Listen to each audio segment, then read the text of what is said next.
Hello, this is Delia again, and I'm reading The Vampire Diaries, The Awakening.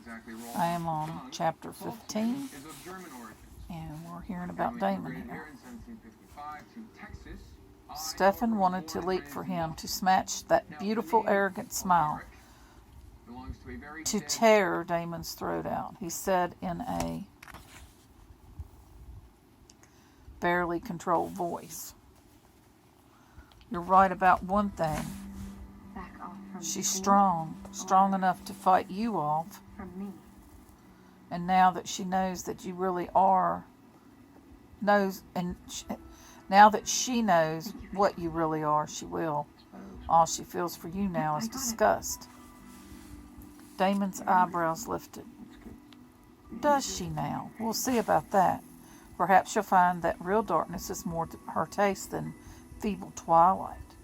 I at least can admit the truth about my nature, but I worry about you, little brother. You're looking weak and ill-fed. She's a tease, is she? Kill him, something in Stefan's mind demanded. Kill him and snap his neck, rip his throat to bloody shreds. But he knew Damon had fed very well tonight. His brother's dark aurora was swollen, pulsing, almost shining with the life essence he had taken. Yes, I drank deeply, Damon said pleasantly, as if he knew what was in Stefan's mind. He sighed and ran his tongue over his lips in satisfied remembrance. He was small, but there was a surprising amount of juice in him. Not pretty like Elena, and he certainly didn't smell as good, but it's always exhilarating to feel the new blood and singing inside you. Damon breathed expansively, stepping away from the tree and looking around.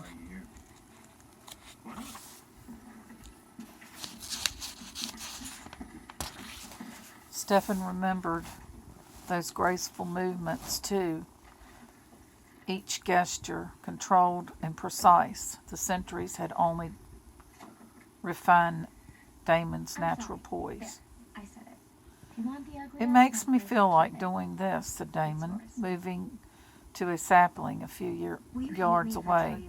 It was half again as tall as he was, and when he grasped it, his fingers did not meet around the trunk. But Stefan saw the quick breath and the ripple of muscles under Damon's thin black shirt, and then the tree tore loose from the ground, its roots dangling.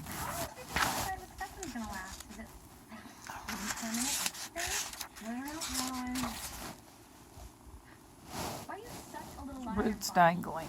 What? Caroline?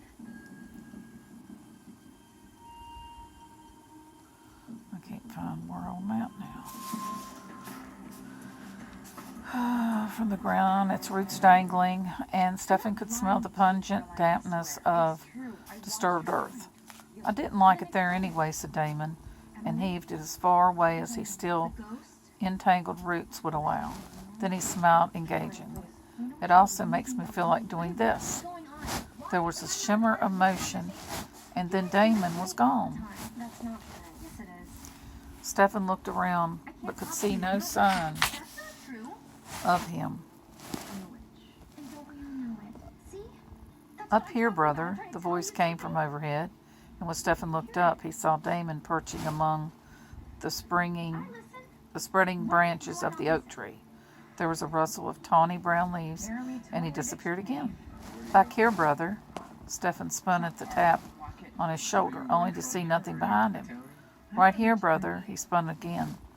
No, try here. Furious, Stefan whipped the other way, trying to catch hold of Damon, but his fingers gasped only air. And then there's the real reason. Here, Stefan. This time, the voice was in his mind, and the power of it shook him to the core. It took enormous strength to project thoughts that clearly. Slowly he turned around once more to see Damon back in his original position, leaning against the big oak tree. But this time the humor in those dark eyes had faded. They were black and fathomless, and Damon's lips were set in a straight line. Okay, and I'll stop here and it'll go on to part 3.